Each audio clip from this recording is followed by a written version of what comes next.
Hola, ¿qué tal? Buenas tardes. Hola, ¿qué tal? Buenas tardes. Queríamos agradecerle de antemano, estimada autora. Nosotros somos Ángela Tabuada, Nirsel Esteves y Rol Llanos del Colegio Santa María de la Merced. Y estamos reunidos este día porque queríamos realizarle una entrevista sobre su obra. Ahora, empecemos. La primera pregunta sería, ¿cómo fue el proceso de creación de su primer poemario, La falsa piel que habita? Bueno, Ángela, Nirsel e Israel, quiero agradecerles mucho por este espacio, por la entrevista que me van a hacer. Y sí, claro, el poemario La falsa piel que me habita lo publiqué en el año 2013, pero el proceso de escritura, de edición, tomó varios años. Yo lo empecé a, yo empecé a escribir los poemas eh, en el 2016, más o menos. Entonces fue un proceso de unos 6 años en que escribí poemas, los revisé, edité, conseguí a una editorial y pude hacer la publicación.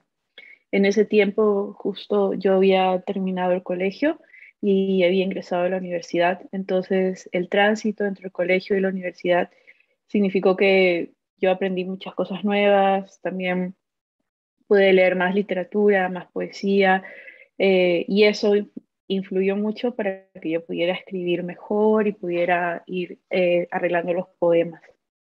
Entonces es algo que sí toma tiempo. A mí sí me tomó como 6 años poder presentar el primer poemario y porque constantemente hay que ir como que elaborando, ¿no? Escribiendo, corrigiendo, cambiando palabras, etcétera. Está bien. Ahora, la segunda pregunta sería, ¿crees que un poemario como Infinito pueda ser incomprendido por la conservadora crítica peruana? Es una muy buena pregunta. Sí, yo creo que no he recibido comentarios de ese tipo, pero yo creo que sí podría ser incomprendido por una crítica muy conservadora.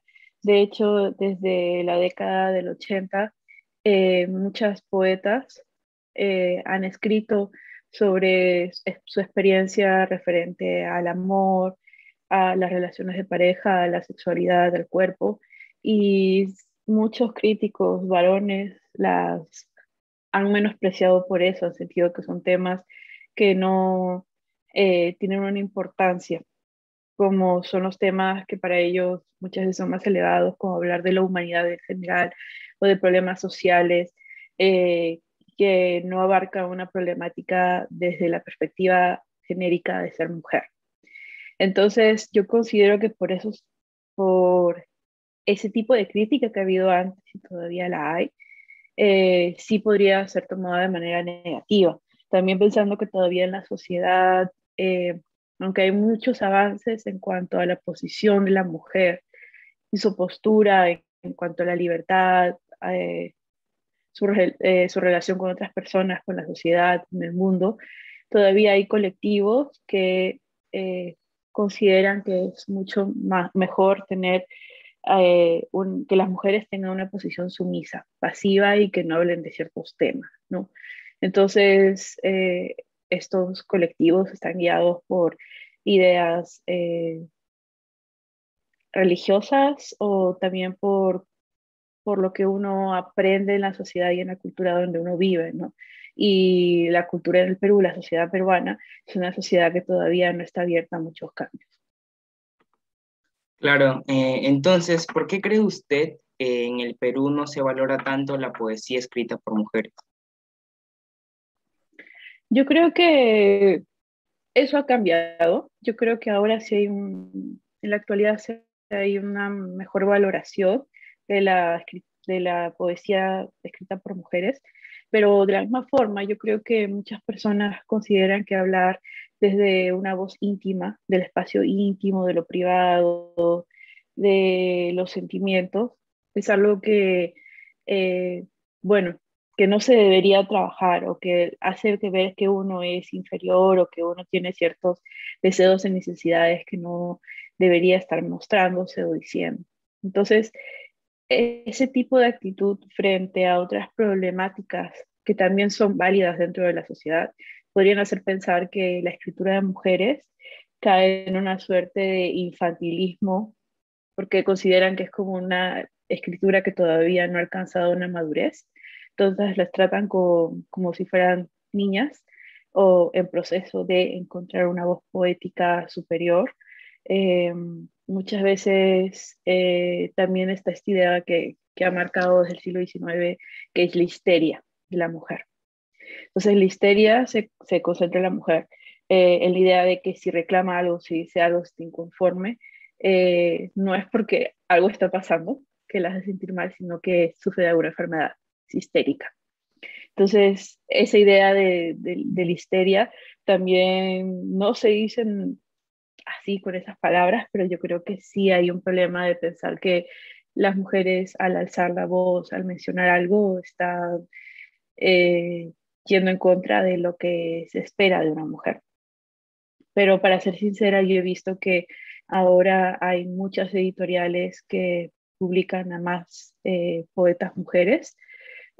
Hay un buen número. Eso no quiere decir que la situación haya cambiado demasiado porque igual hay una incomprensión, pero sí siento que en estos últimos años hay muchísimas poetas que son muy buenas, que están trabajando bastante en publicar y también en gestión cultural y que es importante tenerlas en cuenta. Claro. Entonces, ahora, con respecto a su respuesta, ¿cuáles serían las poetas peruanas que usted nos recomendaría leer? Ay, son bastantes, pero bueno, si vamos a empezar desde la década del 80, yo creo que es importante leer a Carmen Oller, su poemario Noches de Adrenalina, porque fue, digamos, el poemario que inició esta corriente de la escritura del cuerpo, de las mujeres que narran sus propias experiencias. Eh, También parte de la generación del 80 está Rocío Silva Santiesteban. Ella tiene muchos poemarios, también tiene relatos cortos, entonces yo creo que no podría elegir un solo poemario de ella, pero es muy buena. Mariela Dreyfus, que también comenzó a publicar en los 80. Su primer poemario fue Memorias de Electra y después fue variando y tiene un libro que se llama Gravitaciones, que es una colección de varios de sus poemarios. Ya para la época del 90, siguiendo con la temática del intimismo, de la conversación privada y todo, está Giovanna Polarolo. Su poemario es Entre mujeres solas. Otra poeta muy importante que también ha ganado un premio es Victoria Guerrero. Entonces también es tener en consideración, ella tiene una poesía mucho más confrontacional y bueno, ella empezó a escribir desde los 90, la década del 90. Entonces las poetas escribieron a partir de esa época. También se les ve que hay una fuerte carga con respecto a la violencia política y a la violencia social que azotó el país en esas épocas. Entonces, está Victoria, está Roxana Crisólogo, eh, después Erika Gersi y Luisa Fernanda Lindo, y ya para entrar al 2000 y esta segunda década del 2000, pues están Andrea Cabel, Alessandra Tenorio, Ethel Barja, y de las poetas nuevas está, mm, hay una poeta que usa el seudónimo María Font. eh, Ella es muy buena. Después hay otra poeta eh, que se llama Valeria, creo que es Valeria Marroquín, bueno, ahorita no me acuerdo, pero tiene un poemario que se llama Feedback, Matrioska y Ana Cebuena. No me acuerdo muy bien de su apellido, pero ella es también muy buena. Hay una editorial que se llama Hipatia Ediciones y ellas publican a muchas mujeres. También sé que Alastros, editores de Julio Isla, también está publicando muchísimas mujeres en cuanto a poesía y también narrativa o relato. Ok, y ahora como última pregunta que me corresponde a mí para que mi compañera Ángela siga con la entrevista, sería, ¿te sientes más cercana a María Emilia Cornejo o a Carmen Ollé? Es una muy buena pregunta. No sabría decirte. En realidad, las dos son muy importantes para mí. No podría, no, creo que no podría elegir una frente a la otra.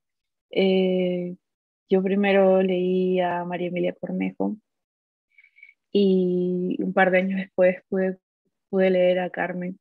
Oye, y para las dos, con sus poemarios, en la mitad del camino recorrido y Noches de Adrenalina, fueron puntos claves para mí. Yo creo que ellas han influido y siguen influyendo muchísimo en mi escritura. Eh, yo las leo y las releo constantemente. A donde voy, yo llevo siempre sus poemarios conmigo y no podría elegir entre ninguna de las dos. Es como que cada una está aquí, en cada mano mía y sí, no puedo elegir. Siguiendo con las preguntas sobre autoras, ¿prefiere a Alejandra Pizarnik o a Silvia Plath? Mm, esa también es una buena pregunta. No lo sé. Eh, Es extraño, tendría que elegir a Alejandra Pizarnik porque es la que he leído un poco más. A Silvia Plath no la he leído tanto, aunque sé que tiene una temática muy similar en cuanto a lo de los sentimientos, la tragedia, el dolor y todo, pero tendría que elegir a Alejandra Pizarnik. Ahora una pregunta sobre sus estudios. ¿Por qué dedicó sus tesis a estudiar la obra de Doris Moromisato? Sí, mi tesis de licenciatura fue sobre el poemario Diario de la Mujer Esponja de Doris Moromisato. Para mí fue muy importante cuando yo estaba terminando mi carrera. em, Me di cuenta en ese momento que mucho leíamos a escritores varones y muy poco se leían a las mujeres en general, no solo poesía, narrativa en diferentes épocas. Entonces yo quise trabajar mi tesis en una escritora y quería trabajar poesía. Entonces leía varias, pero el poemario Diario de la Mujer Esponja me permitía reflexionar en cuanto no solo a la identidad de una mujer, sino que esta mujer es hija de migrantes japoneses, tiene toda la tradición japonesa, es Nikkei, con la peruana, después cómo es crecer en una familia conservadora o en una familia con esas raíces y ella enfrentándose al mundo también y descubriendo su identidad, cómo sentirse siempre como esta fragmentación en cuanto a ser Nikkei, pero también una fragmentación en cuanto ella no era una mujer, pero no le gustaban los hombres. Entonces, ella tiene que afrontar el hecho que le gustan las mujeres y reconocerse como tal. Y también la escritura, que muchas veces puede ser un proceso doloroso porque es expresar esos sentimientos y cómo es que uno afronta el mundo, ¿no? Entonces, este poemario me daba muchísimo para explorar estas diferentes temáticas que convergen todos en la que es la identidad. Ahora una pregunta que se va más sobre la política. ¿Qué opina que hay una poeta como Rocío Santiesteban en el Congreso? Me parece que está muy bien. Yo a Rocío la conozco. Eh, eh, es una excelente poeta, es una excelente académica, pero ella también estudió Derecho y ha sido secretaria de Amnistía Internacional, me parece. Entonces, ella, además de tener una fuerte carrera en cuanto a escritura y literatura, ella también sabe muchísimo sobre temas actuales de derechos humanos, sobre política, y me parece que es una mujer muy fuerte y que ha hecho un buen trabajo. Bajo su opinión, ¿qué narradoras peruanas cree que deberíamos de empezar a leer? A ver, sobre narradoras peruanas. Definitivamente creo que deberían de leer a Pilar Dugui. No sé si han escuchado de ella, pero deberían leer a Pilar Dugui. Eh, yo de narrativa no he leído mucho. Este, pero otra narradora muy buena es Karina Pacheco, que tiene un libro que se llama La voluntad del muelle, pero hace poco ha publicado otro más. Y también toca problemáticas muy importantes en la actualidad y es excelente narradora. Una pregunta sobre tu estudio. Otra. Es difícil estudiar literatura, pero ¿se puede llegar a aprender? Sí, se llega a aprender y se debe aprender mucho, pero como todo, yo creo que primero uno tiene que estudiar la carrera que le gusta, porque yo creo que si uno realmente se siente atraído por la carrera que elige, uno estudia con pasión y uno no es un martirio tener que estudiar y aprender, sino que más bien uno lo hace con mucha felicidad. Entonces puede ser literatura, puede ser cualquier carrera de humanidades, puede ser carrera de ciencias, puede ser cualquier carrera, pero uno tiene que sentirse motivado a estudiar. Y yo creo que en mi caso es como que a mí siempre me encantó leer, siempre, bueno, yo desde chica, desde el colegio, yo escribía poesía, entonces yo decidí ir a estudiar. Este, es difícil, bueno, sí, porque hay que leer muchísimo, no pensé que había que leer tanto, pero sí hay que leer muchísimo, hay que hacer muchísimo análisis, a uno lo entrenan para ser crítico, para poder hacer ensayos donde se analiza de manera crítica una obra, pero es algo que a mí me apasiona y hasta ahora lo hago, ¿no? Y dentro de todo es como que sí me siento muy feliz de haber elegido esa carrera, lo volvería a elegir, la sigo eligiendo todos los días. Ahora, mi última pregunta para que siga mi compañera Nircel. ¿Qué opinión merecen los poetas y escritores suicidas? ¿Cree que es un final honorable para cualquier autor o está en contra? Em, no puedo, no sé, yo creo que cada persona toma sus decisiones, ¿no? Yo creo que cuando se habla de suicidio hay muchas cosas de por medio, no podría decir, no, a Ángela, no sé, no te podría responder sinceramente sobre si es algo honorable o no. Si seguimos con la tradición japonesa, pues desde los samuráis era algo honorable eh, realizar el harakiri o suicidarse antes de caer en manos del enemigo. Y eso es algo que se mantiene muchas veces hasta la actualidad, que muchas personas frente a la desgracia, eh, pues antes de sufrir una desgracia que puede ser el no tener dinero, el haber fracasado, todo, ellos lo realizan. Pero es parte de la costumbre y la tradición japonesa. Ahora hay muchas personas que lo ven como una manera de libertad, de salvarse. Yo no lo alabo, pero tampoco no lo critico de manera negativa. Yo creo que cada uno tiene su razón de haber terminado de esa manera, ¿no? Bueno, para continuar con la entrevista, ya haciendo preguntas un poquito más personales, quizás, Sí. eh, ¿cuánto crees que influyen las redes sociales en la visibilidad de un escritor hoy en día en la actualidad? Yo creo que en la actualidad influye bastante, sobre todo si lo pensamos que todavía estamos en medio de una pandemia y muchas personas todavía no pueden salir de su casa a tener una actividad normal. Entonces, la forma en que uno puede llegar a todos es a partir de las redes sociales.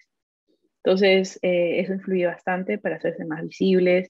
Los recitales de poesía que ha habido por Facebook Live, eh, los encuentros, el compartir los poemarios, los textos de manera en PDF, eso ayuda mucho a tener mayor visibilidad y aparte no solo con personas o un grupo de Perú, sino que puede ser con el resto del mundo. Claro, sí. Bueno, ahora desde tu punto de vista, ¿cómo podríamos nosotros también llegar a estudiar en el extranjero como tú? Bueno, yo creo que es una decisión importante que no se puede tomar tan a la ligera, sí, porque implica una preparación y implica un tiempo. pero yo creo que todos pueden hacerlo. Solo que tal vez el único inconveniente o la parte difícil es que uno tiene que solicitar una beca, porque, bueno, uno no puede pagar el vivir fuera de Perú. Entonces, por eso creo que es bueno pensarlo con detenimiento, pensar a dónde le gustaría a uno vivir o qué programa le gustaría seguir en el extranjero y con tiempo prepararse para poder recibir una buena beca y poder vivir, obviamente no con tanta holgura, pero sí poder estar cómodos para poder estudiar, ¿no? Que es lo que uno viene a hacer aquí. Claro. Y bueno, para continuar, ¿podrías contarnos tu experiencia en Estados Unidos? Sí, yo la primera vez que llegué a Estados Unidos fue en el 2013 para hacer una maestría en estudios hispánicos y yo llegué a la Universidad de Illinois en Chicago. Viví 2 años en Chicago y la experiencia fue muy enriquecedora porque aunque había recibido una muy buena formación en literatura en la Universidad Católica en Lima, el salir, el ver a otras personas, el conocer a estudiantes de otros países, conocer a otros autores que no los había visto en el pregrado, otros profesores, otras perspectivas, eso te abre mucho la mente. Y también, evidentemente, fue la primera vez que vivía lejos de mi familia, entonces también fue una forma de crecer de manera personal. Luego de esos 2 años, yo regresé a Perú y estuve hasta el 2018. eh, y luego regresé a Estados Unidos, a Nueva York, para estudiar el doctorado en literatura. Entonces, estoy ahorita empezando mi 4 año de doctorado. Aquí son mínimo 5 años y también así es una experiencia enriquecedora. eh, y la ciudad de Nueva York es grande, siempre hay un montón de actividades de teatro, de música, recitales. Hay muchas cosas que se pueden hacer. Entonces, eso enriquece mucho para que uno tenga experiencias de escritura, también para que conozca otras cosas, para aprender diferentes aproximaciones a teorías críticas, a autores, a culturas, etcétera, es muy enriquecedora. Y, y por eso yo sí diría que es una muy buena opción el estar unos años fuera del país estudiando, porque ayuda a abrir la mente y a ver las cosas desde una perspectiva mayor. Pero, y es muy enriquecedor. Sí. Y bueno, ¿a qué otros países has viajado y nos recomendarías visitar? Bueno, he estado en Argentina, en Buenos Aires. Entonces, si uno quiere también ver mucho sobre literatura, libros, Buenos Aires es una ciudad muy interesante. También se come muy bien. Hay muy buena carne. Les gusta la carne, como que es muy rico y también el manjar blanco que tiene el dulce de leche. Hacen helados, hacen alfajores, hacen postres. A mí me encanta lo dulce, entonces también es muy rico. También he estado en Guatemala, en Ciudad de Guatemala, y ahí me he dado cuenta de que desde Sudamérica no sabemos nada sobre Centroamérica. Para nosotros Centroamérica es un huequito. Está en el mapa, pero no nos damos cuenta de la realidad. Y Centroamérica como región, el istmo centroamericano, eh, se debe tomar en consideración porque no hay muchos escritores, Miguel Ángel Asturias, hay un montón de escritoras mujeres, muchas cosas se están haciendo, tiene una gran población de indígenas mayas. Entonces hay ciertas similitudes con lo que ocurre en el Perú, de invisibilizaciones, de, de luchas, de problemáticas que compartimos y también tiene muchísima cultura, muchísima riqueza en cuanto a literatura, pensamiento, turismo y demás, que yo creo que en el futuro me gustaría conocer más sobre Centroamérica y creo que todos deberíamos ver más la región porque para nosotros es como que es Sudamérica y México y todo lo que queda ahí entre arriba de Venezuela y México no existe. Sí, bueno, es interesante conocer más sobre Centroamérica. Entonces, regresando un poco a la literatura, ¿cuál es un libro que en su momento te gustó mucho, pero que ahora te daría vergüenza recordar? Mm, No, yo no creo que ningún libro me dé vergüenza recordar o haberlo leído.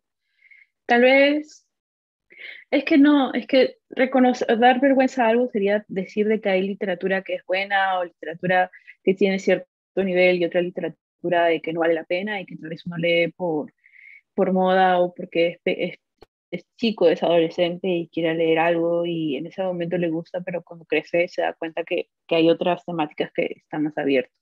Yo creo que en general uno no debe avergonzarse por lo que lee o deja de leer. Eh, Todo está bien y si, no y si en una media lectura no le gusta el libro, no le gusta el poema, lo debe de dejar y ya está, ¿no? Y no hay ningún problema.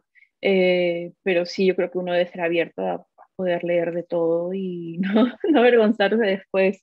De hecho, hasta leí las obras de Dan Brown, que hacía ya no me acuerdo el nombre, pero que hizo una serie de películas con Tom Hanks sobre esta sociedad secreta y todos estos libros de sociedad secreta que tenían que ver con Jesús y demás. Ahorita no me acuerdo cómo se llaman. Pero yo los leí y yo sé que ahora todo el mundo a veces dice, ajaja, eso, pero no, porque bueno, en ese momento yo quería leerlo, me divertí leyéndolo y todo y ya está bien, ¿no? Entonces yo creo que ninguna literatura, no creo que se debería uno avergonzarse por leer ciertos libros. Claro. Y bueno, para saber un poquito más, ¿saldrá pronto algún nuevo poemario tuyo?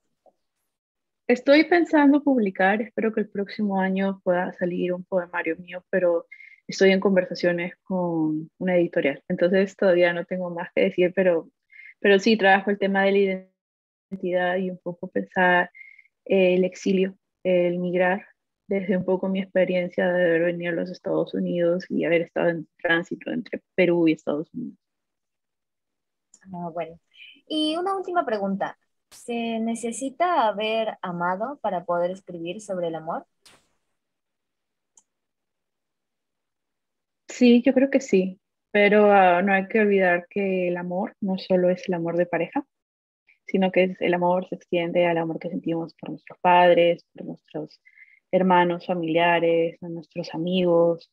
Entonces, yo creo que no hay que pensar solo el amor como el amor de enamorados o de pareja, sino que el amor se transmuta, cambia y uno siente amor en diferentes momentos de su vida y hacia diferentes personas. Y eso mueve muchísimo a escribir. También el amor por uno mismo, ¿no? Que no hay que olvidarlo, que es importante, ¿no? Claro. Bueno, esas han sido todas las preguntas.